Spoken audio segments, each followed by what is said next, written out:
Hello everyone. इस lecture में हम लोग थ्री फेज इंडक्शन मोटर से रिलेटेड कुछ प्रीवियस ईयर क्वेश्चन डिस्कस करेंगे।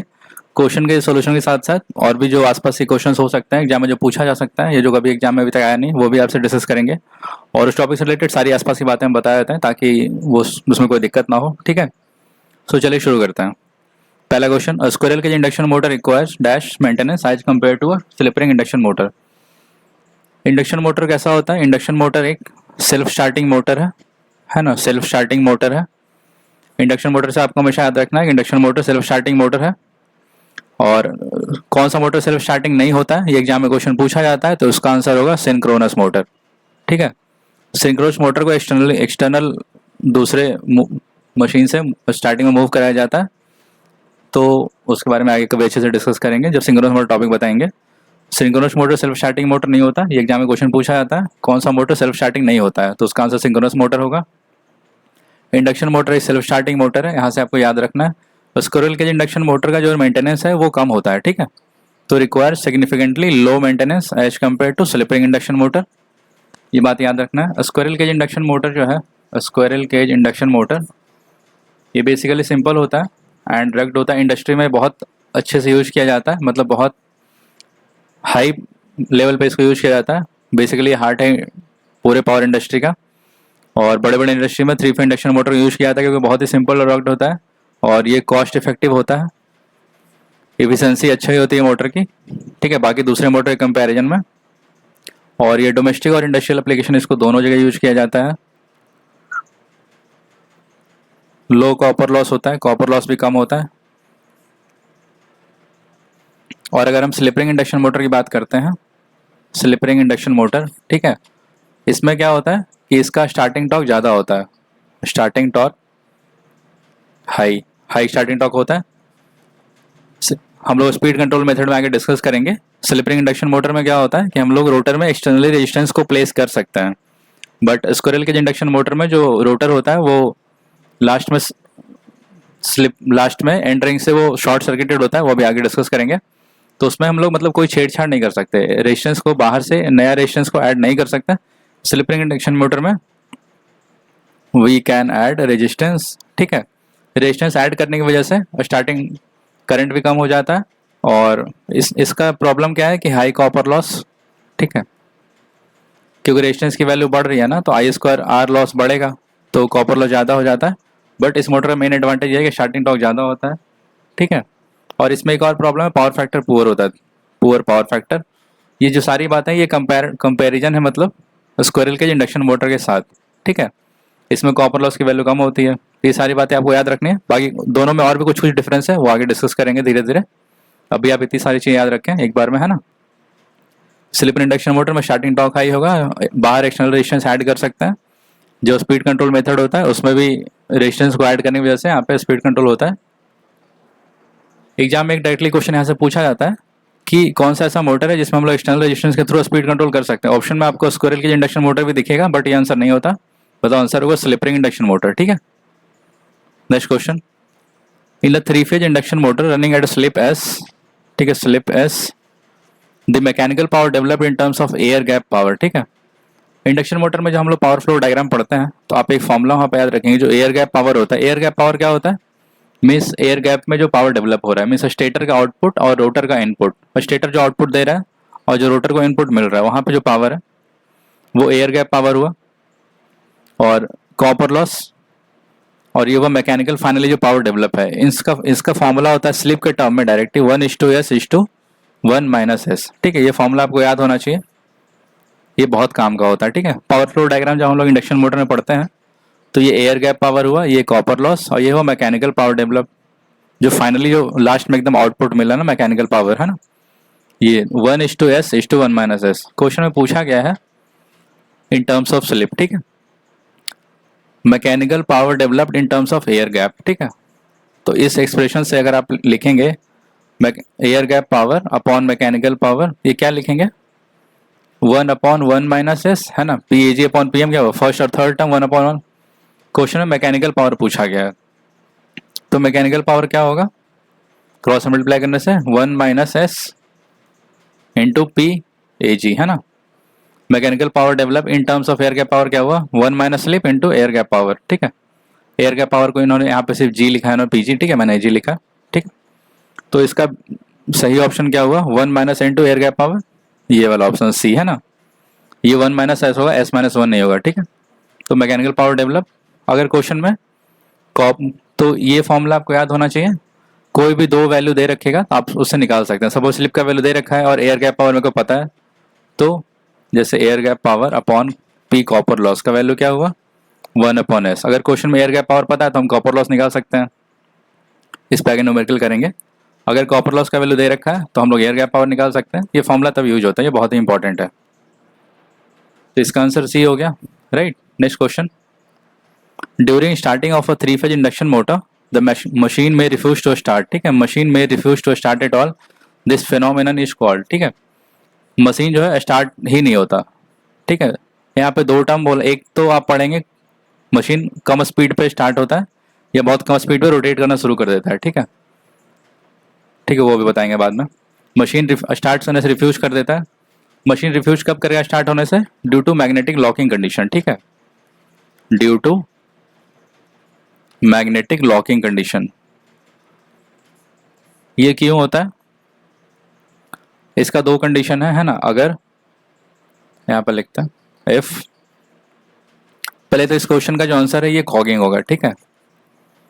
मशीन अगर किसी भी क्वेश्चन में आपको ये बस स्टेटमेंट, ये बहुत ही इंपॉर्टेंट है, क्रॉलिंग और कॉगिंग। क्वेश्चन में बस स्टेटमेंट का जो लैंग्वेज है वो चेंज करके बार बार एग्जाम में आता है। आप देखिएगा इसी एग्जाम में कितना बार क्वेश्चन पूछा गया कि मशीन स्टार्ट नहीं हो रहा या refuse to start and all something something, ठीक है। तो ये हमेशा इसका आंसर कॉगिंग होगा।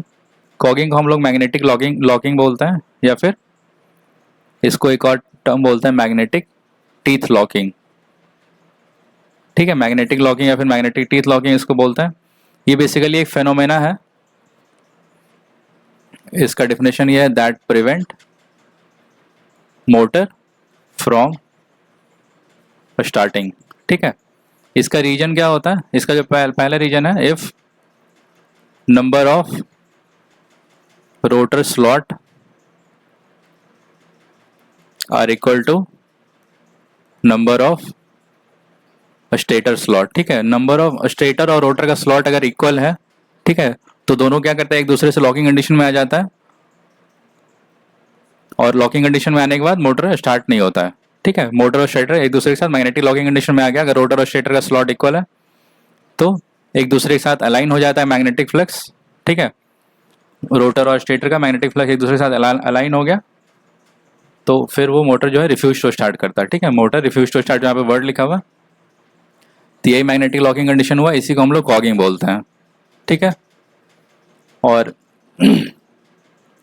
इसको प्रिवेंट कैसे करेंगे, कॉगिंग को कंडीशन को रिमूव कैसे करते हैं। पहला तो रोटर और स्टेटर का स्लॉट को इस हिसाब से डिजाइन किया जाता है कि दोनों का नंबर सेम ना हो, ठीक है। आपको अवॉइड करना है, अवॉइड, जो इंडस्ट्रियल एप्लीकेशन के लिए मोटर डिजाइन किया जाता है, तो avoid equal number of rotor and stator slot, stator slot, ठीक है। रोटर और स्टेटर का जो स्लॉट है उसका नंबर सेम नहीं होना चाहिए। तो यहाँ पे क्या होगा, रोटर और स्टेटर का स्लॉट का नंबर अगर इक्वल नहीं है तो कॉगिंग कंडीशन नहीं होगा, ठीक है। और एक और जो टर्म यहाँ पे आता है वो है skewing, skewing the rotor slot, rotor slot, ठीक है। स्क्यूइंग का मतलब क्या होता है, बेसिकली एक तो स्क्यू का मतलब जो इंग्लिश में टर्म होता है ना स्क्यू, इसका मतलब ये होता है कि ना तो वो पैरेलल होगा ना ही राइट एंगल पे होगा, ठीक है। जैसे रोटर और स्टेटर का स्लॉट जो है, स्टेटर तो एक फिक्स डिजाइन किया हुआ है, तो रोटर के स्लॉट को हम लोग स्क्यू करते हैं, मीन्स स्लाइटली एंगल पे। अभी एक आगे और क्वेश्चन है तो उस पर इसके बारे में अच्छे से बताएंगे। मीन्स दोनों जो रोटर और स्टेटर का स्लॉट है, जो कंडक्टर बार है, वो एक दूसरे से अलाइन नहीं होने के लिए उसको स्लाइटली मतलब एंगल पे देता है ना, वो एक दूसरे के पैरेलल नहीं होना चाहिए, ठीक है। आगे एक डायग्राम भी है तो उसके थ्रू बताएंगे। तो स्क्यूइंग द रोटर स्लॉट, आपको ये टर्म याद रखना है, ये एग्जाम में पूछा जाएगा कि कॉगिंग को प्रिवेंट कैसे करते हैं। ऑप्शन में आपको स्क्यूइंग द रोटर स्लॉट रहेगा तो यही मार्क करना है, ठीक है। इसका दो रीजन हो गया, avoid equal number of rotor stator slot, एक स्क्यूइंग, ठीक है। दो टर्म होता है, स्क्यू का मतलब होता है या तो पैरेलल भी नहीं होगा या फिर राइट एंगल नहीं होगा, एक स्लाइटली किसी एक एंगल पे होगा और वो बस स्टेटर के साथ अलाइन नहीं होना चाहिए, पर्पस बस यही है। ठीक है, थोड़ा सा क्रॉलिंग बता देते हैं यहाँ पे, बाकी ये फिर आगे किसी क्वेश्चन में अच्छे से डिस्कस करेंगे जब ये क्रॉलिंग आएगा। क्रॉलिंग बेसिकली क्या होता है, क्रॉल मतलब इंग्लिश में क्या होता है, वो बहुत स्लो स्पीड में मूव करता है। तो थ्री फेज इंडक्शन मोटर में क्रॉलिंग का मतलब होता है कि ड्यू टू सेवंथ हार्मोनिक्स, ये आपको याद रखना है, due to seventh harmonics NS का जो स्पीड है वो एनएस अपॉन 7 हो जाता है। मोटर जो है सिर्फ एनएस अपॉन 7 पे मूव करना स्टार्ट करता है। सपोज किसी मोटर का स्पीड अगर 1000 है, ठीक है, एनएस अगर 1000 है तो वो 1000/7 है ना, तो ये कितना होगा 130 के आसपास, मतलब जो भी वैल्यू आएगा 1000/7, मतलब मोटर सिर्फ इसी स्पीड पे रन करना स्टार्ट कर देगा। कितना कम स्पीड हो जाएगा ना, तो इसी को, इस कंडीशन को क्रॉलिंग बोलते हैं। इसका रीजन क्या है, स्पेस हार्मोनिक्स, मतलब सेवंथ हार्मोनिक्स की वजह से ऐसा होता है। ऐसा, इसके बारे में डिटेल और आगे के क्वेश्चन में डिस्कस करेंगे। ठीक है, तो यहाँ पे आप इतना बात समझ सकते हैं। अगर मोटर रिफ्यूज टू स्टार्ट है या फिर मोटर स्टार्ट नहीं हो रहा है तो इसका जो रीजन है ये क्लॉगिंग है। नंबर ऑफ स्टेटर स्लॉट और अगर रोटर स्लॉट इक्वल है तो ये कंडीशन डेवलप हो जाता है मैग्नेटिक लॉकिंग की वजह से। दोनों का नंबर इक्वल नहीं होना चाहिए और स्क्यूइंग होना चाहिए रोटर स्लॉट का, इसकी वजह से हम लोग इसको प्रिवेंट करते हैं। ठीक है, क्लॉगिंग को। उम्मीद आपको समझ में आया होगा।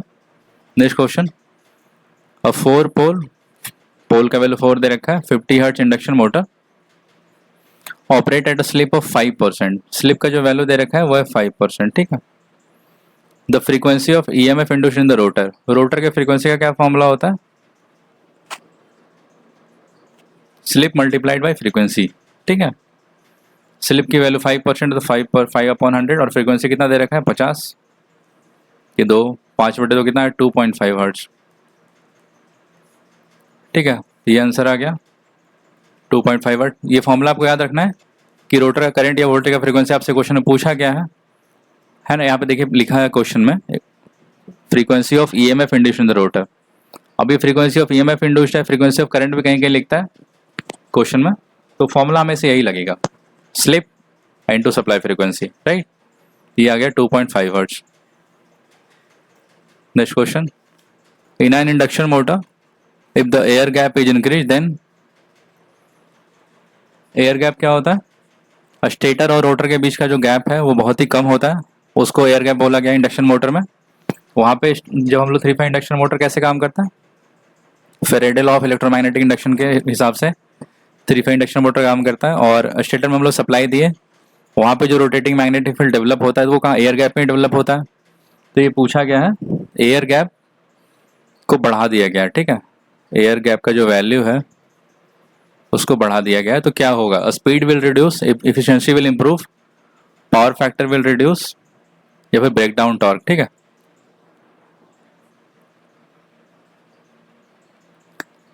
सी स्टेटर और बीच के जो, स्टेटर और रोटर के बीच का जो स्पेस है वो एयर गैप हुआ। ठीक है, और स्पेस में मैग्नेट रिलक्टेंस क्या होता है, रिलक्टेंस होता है रेजिस्टेंस टू मैग्नेटिक फ्लक्स। ठीक है, रेजिस्टेंस क्या होता है, जब भी करंट डेवलप होता है तो उसको जो रेजिस्टेंस करता है ना, इलेक्ट्रिक सर्किट में जो रेजिस्टेंस होता है मैग्नेटिक सर्किट में वही रिलक्टेंस होता है। ठीक है, तो यहाँ पे रिलक्टेंस जो हुआ, reluctance resistance to magnetic flux, मतलब मैग्नेटिक फ्लक्स को जो अपोज कर रहा है। ठीक है, तो स्टेटर, मतलब ये सपोज यहाँ पे स्टेटर है और ये रोटर है, मतलब जस्ट मैंने एग्जांपल के तौर बताया आपको, यहाँ बीच में एयर गैप है, समथिंग कुछ है ना, एयर गैप है ये, इसके स्पेस को बढ़ाया जा रहा है। तो जब स्पेस बढ़ाया जाता है तो मतलब रिलक्टेंस का वैल्यू बढ़ जाता है ना, क्योंकि ज़्यादा उसको स्पेस मिल रहा है तो रिलक्टेंस का वैल्यू बढ़ जाता है ना। A larger air gap employ more reluctance. ठीक है,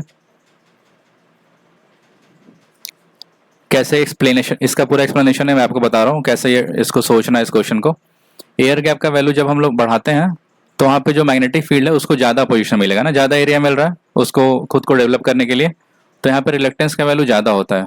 ठीक है, रिलक्टेंस क्या होता है, रेजिस्टेंस टू मैग्नेटिक फ्लक्स।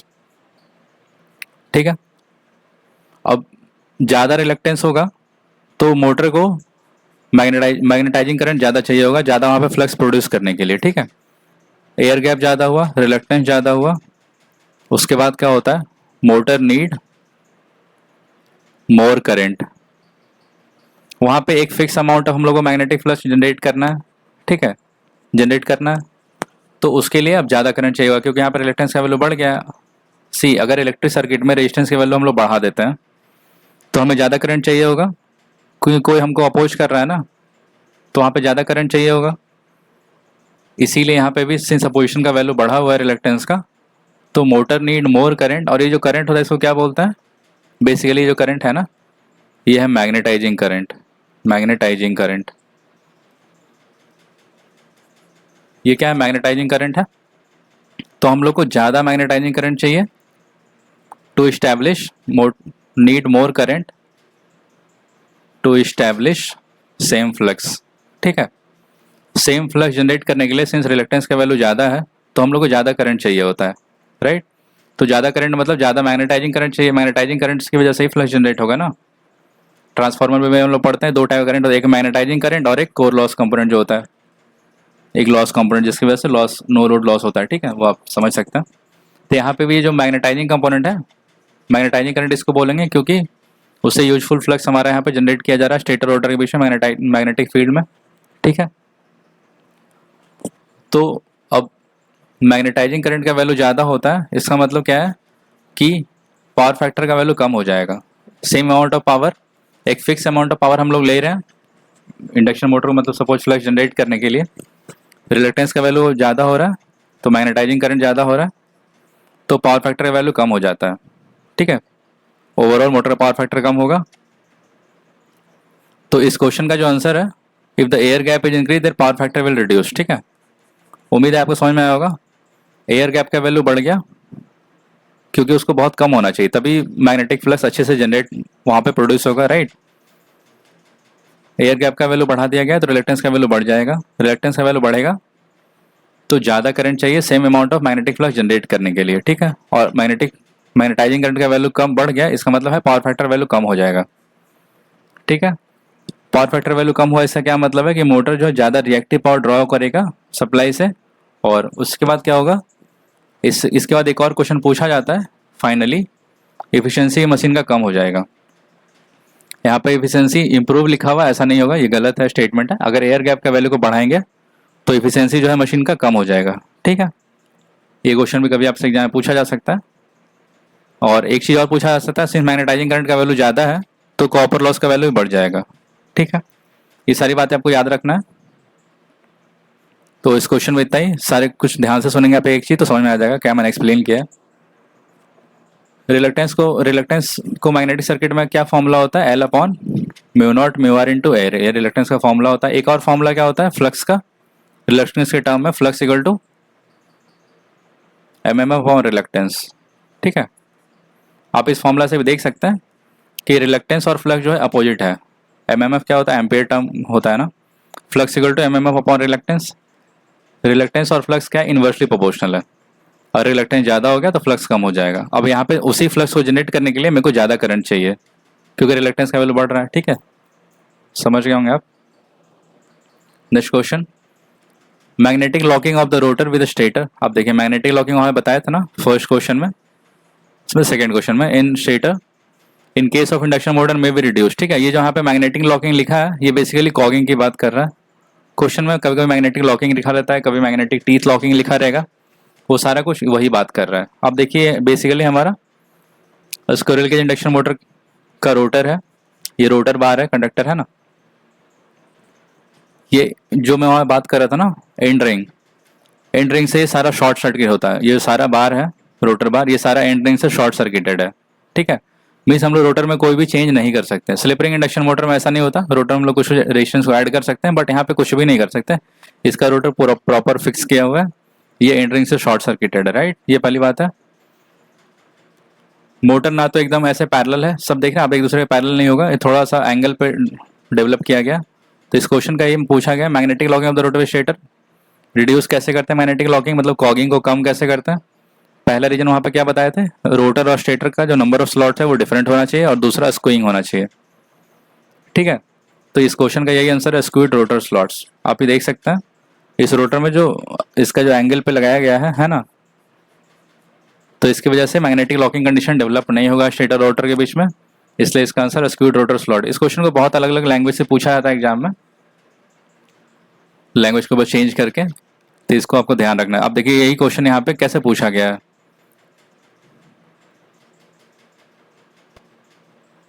कि मोटर में refuse to start at all, ठीक है, इसका भी आंसर कॉगिंग है। और ये क्वेश्चन ये भी सेम टाइप का ही है बेसिकली।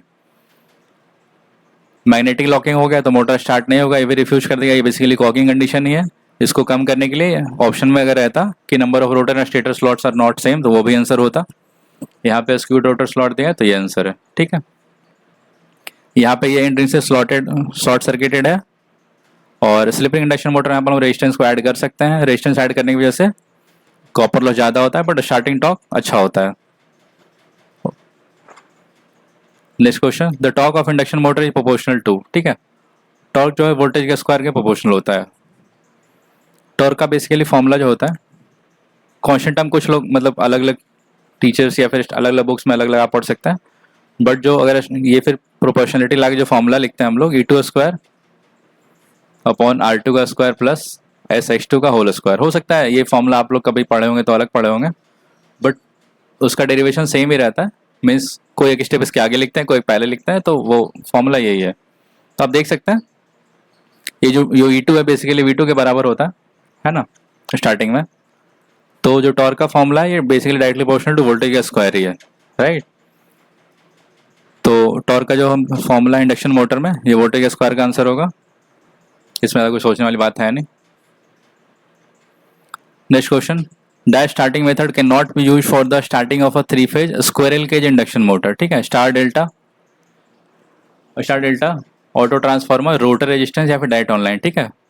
अभी last question, second last question मैंने बताया आपको कि स्क्वायरल केज इंडक्शन मोटर में जो देखिए आप यहाँ पे, ये स्क्वायरल केज इंडक्शन मोटर का रोटर है, ये सारा रोटर बार है जो इस क्वेश्चन में था, है ना, इसमें ऐसे शो कर रखा है। ये शॉर्ट सर्किटेड रिंग है, देखिए इस क्वेश्चन में ऐसा था, ये है ना एंड रिंग, ये जो मैं बताया था आपको कि शॉर्ट सर्किटेड रहता है। शॉर्ट सर्किटेड है मतलब रोटर के हम लोग कंस्ट्रक्शन में we can not change the construction of rotor, या फिर हम लोग कुछ भी ऐड इसमें नहीं कर सकते हैं, बेसिकली कहने का मेरा ये मतलब है। तो यहाँ पे रोटर जो है ये शॉर्ट सर्किटेड है, ठीक है। तो इसमें ये जो रोटर रेजिस्टेंस मेथड है ये यूज नहीं किया जाता है। रोटर रेजिस्टेंस मेथड से स्पीड कंट्रोल किया जाता है स्लिप रिंग इंडक्शन मोटर में। ये स्क्वायरल केज इंडक्शन मोटर की बात कर रहा है, तो यहाँ पे रोटर रेजिस्टेंस पॉसिबल नहीं है। रोटर का हम लोग कुछ भी छेड़छाड़ नहीं कर सकते हैं। रोटर रेजिस्टेंस को सिर्फ स्लिप रिंग इंडक्शन मोटर में ऐड कर सकते हैं।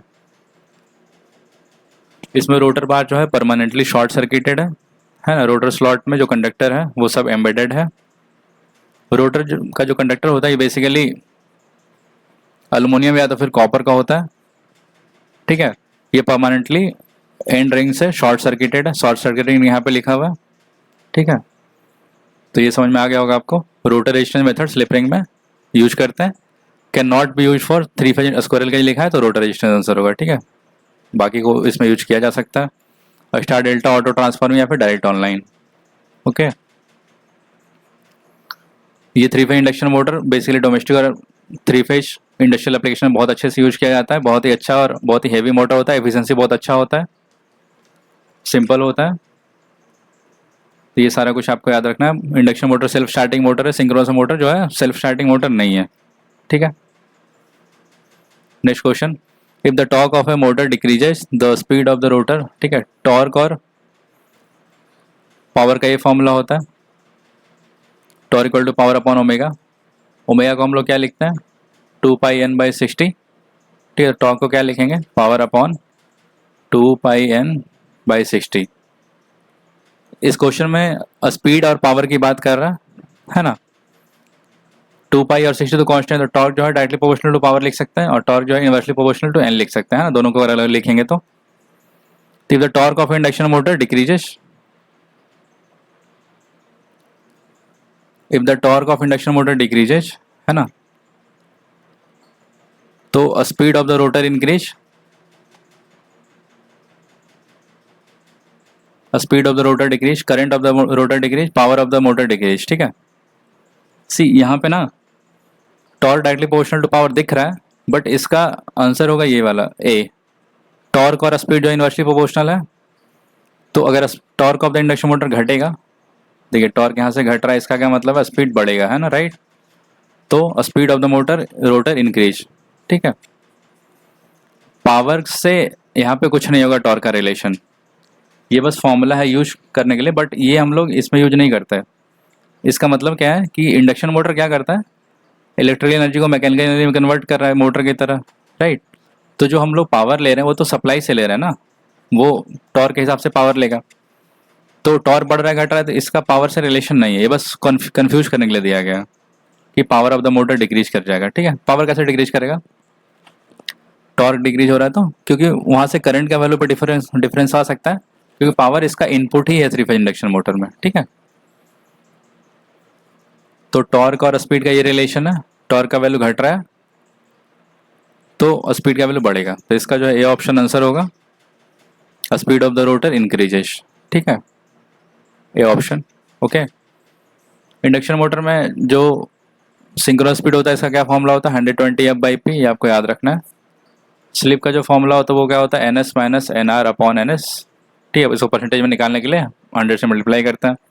स्लिप का जो वैल्यू होता है वो 0 से 1 के बीच में होता है। ठीक है, ये भी याद रखना है।